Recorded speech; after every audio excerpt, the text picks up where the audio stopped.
Guidelines for test presentations. This is going to be English for all subject teachers. Hello there, welcome back to your channel.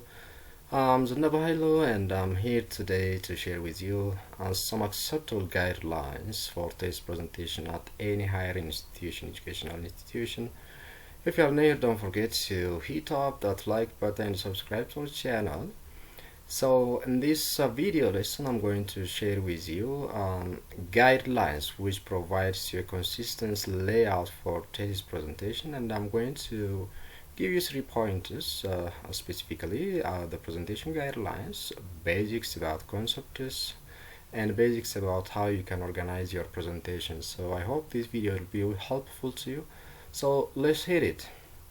So the first point we are going to discuss is about the presentation guidelines. So here, firstly, we're going to talk about structural consideration, about the concepts, and I need you to answer these questions that we are going to see one by one when you prepare for your test presentation. The first question is about who are the addressees of the presentations. So this has an effect on the concept of the presentation, because they might be examination committee or public, and think about also university members versus external audience. So once you have known who would be on your presentation, you can go to the next question, which is about what audience's knowledge can be assumed. Once you know who would be there in the presentation, in the auditorium, now you know you can easily guess or figure out about their knowledge level. So answering this question also has an effect on the realization of the presentation. For instance, the concept and essence of the introduction, basics, methods, and extra. So based on the knowledge of the audience, you can reshuffle all these pointers or organize all these pointers. Once you have done that, you can decide on the scope or intention. So ask yourselves this question: what is the presentation scope or intention should have to be? Because this has an effect also on the description of the results and the conclusion. So how much time do you want to take, and also how much deep you want to get into these pointers? All these are interrelated, so you need to ask all these questions when regard to the concept is structural consideration about the concept is. Let's move on.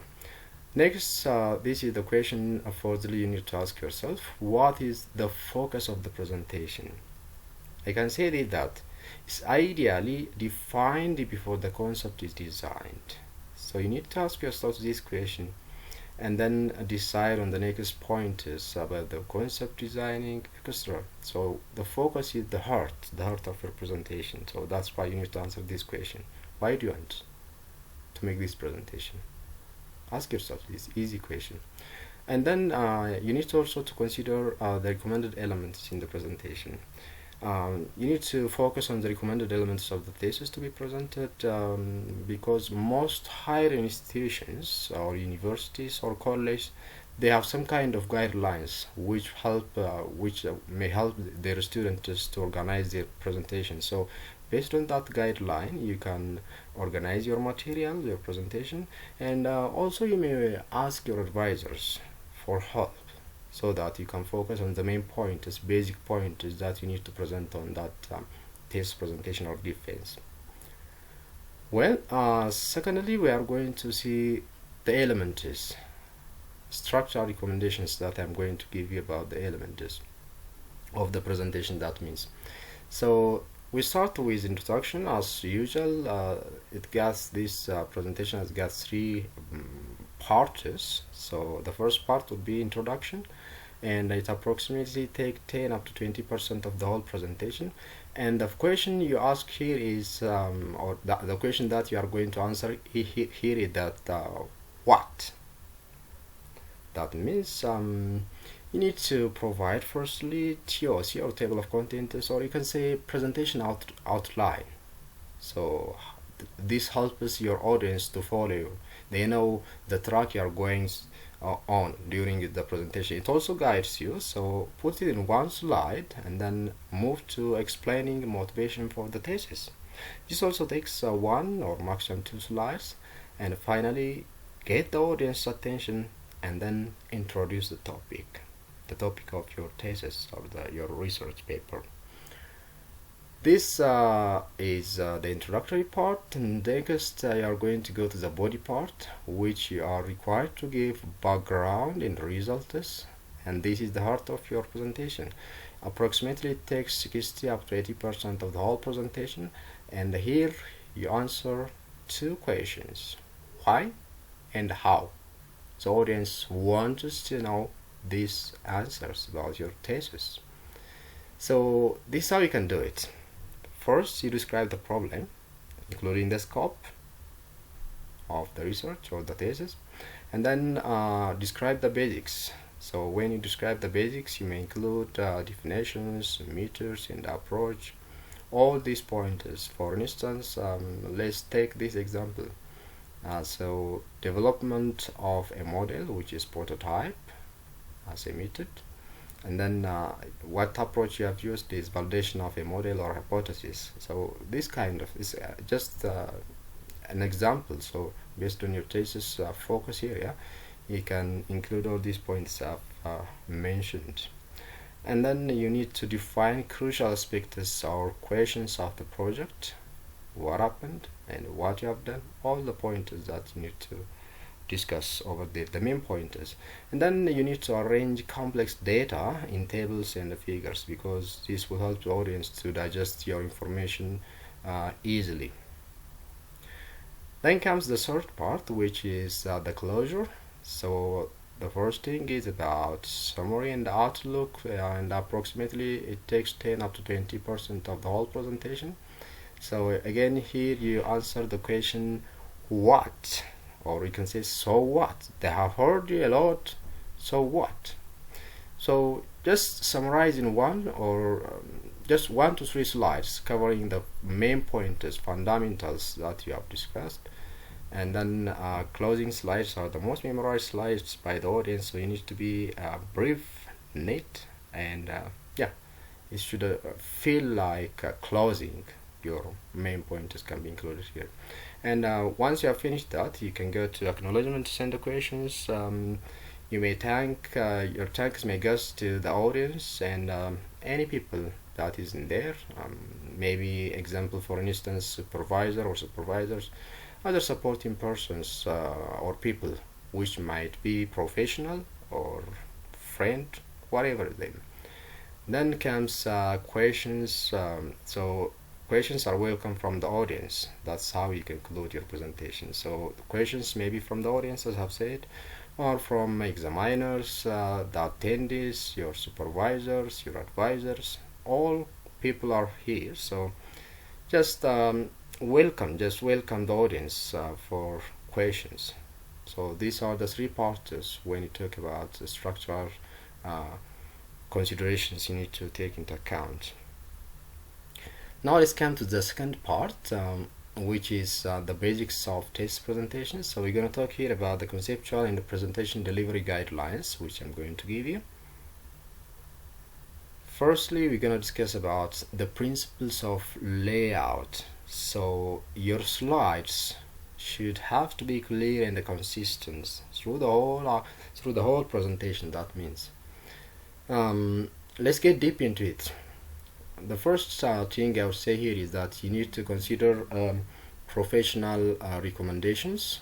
When you say professional recommendation, just think of how you can professionally design your slides. And again, we're gonna go to arrangement of content. So how you can arrange your content in the slides. So the first thing is that few takers, this is a rule, few takers per slide, and you need to use keywords, only keywords for illustrations, and then create additional slides rather than overloading existing slide with the content. So you don't need to do that. There are professionals, there are many people over there, so you need to consider getting another slide than putting too many information in one slide. Then you need to present detailed explanations orally, but do not recite. Yeah, you can explain something in which is detailed. The next rule is avoid. You need to avoid or fuzzy statements which may come with the heavy use of technical language, jargons, etc. So you don't need to use all these pointers. Not professional. Your audience is a mix of money guys. Then always explain abbreviations and symbols in use. You can do this once when you start your presentation, or you can discuss this or explain orally. Next, there are complex contents. Contents in your presentation. So complex context should have to be explained using or it can be presented using tables, figures, diagrams, etc. for visualization. As I've said earlier, visuals give the audience a little bit more explanation so they can understand easily. The next rule is about animations. Animations must be limited to a minimum and use animation only sparingly when necessary for illustrations and equipment. Example, you may have pictures to show or audio which is available, so you can, for that purpose you can use animation, unless that it's not advisable to use animations in your test presentation. And again, also multimedia objects may distract the audience, so get rid of them. The next point we are going to discuss is about the coverage. What principles say, the guidelines say about the coverage of your content in the presentation. So you need to follow the KISS principle. Sorry, the KISS principle means keep it simple. Sometimes we call it keep it simple stupid. So you're not stupid, right? So these are what you are going to do. The extent, 10 to 15 slides are sufficient, including the opening and the closing slides, and adapt coverage to the available time, the time given to you. Might be 15, 20 minutes, whatever it is. Adjust yourself to that timing. The content, check with a supervisor, advisor, and examiners which pointers, areas you need to include in the presentation. Now we're going to talk about the talk, the way you deliver, that is preparation in the style, and we start with planning the concept. So first we are going to talk about the language you are supposed to use. Choose English or the medium of instruction for slides and the talk. So you have to use the same language over your slides and the talk. So if the medium of instruction is, for instance, in Germany, you have to use German language. If it's English, you have to. Most of the world uses English, so I think that's how you're supposed to do that. And keep choosing language in slides throughout the presentation and the talk. So ideally, talk and the presentation language are identical. They are twins. You don't need to reshuffle between two languages. With regards to time, consider 2 to 3 minutes per slide. That is advisable. There are exceptions, of course. The opening and the closing slides may take 1 minute or 2 minutes. It's up to you to adjust that. But as a guideline, 2 to 3 minutes per slide is advisable. And you need to use a stopwatch during preparation so that you can adjust yourself. Then comes running the test.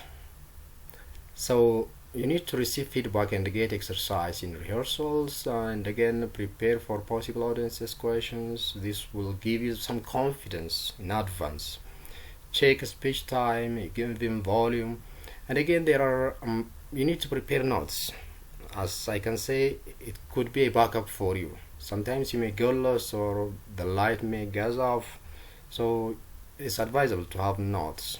So if you prepare notes and bring with you, they have to be readable, which means it has to be neat, it has to be short and clear, it has to be handy and discreet. So think of these pointers. Under this category or segment, the next point that we are going to discuss is about the presentation itself, the talk, how you deliver it. Your presentation should have to be clear and articulate. That means concentrate on audibility, fluency, and tempo. So you need to avoid dialect, mumbling, and slang, extra, like jargons.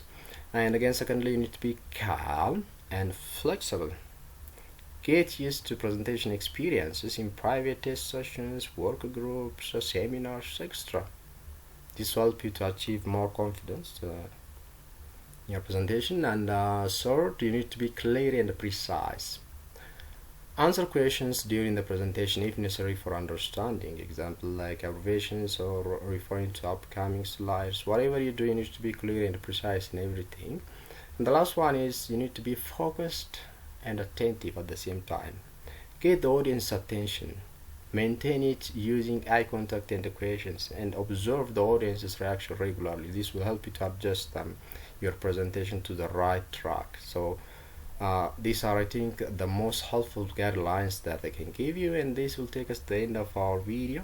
Thank you very much for staying with me till now. If you are new here, subscribe for similar videos, and if you like the video, give us a thumb and share the video. I'm going to see you soon, but until then, have a nice time. Bye.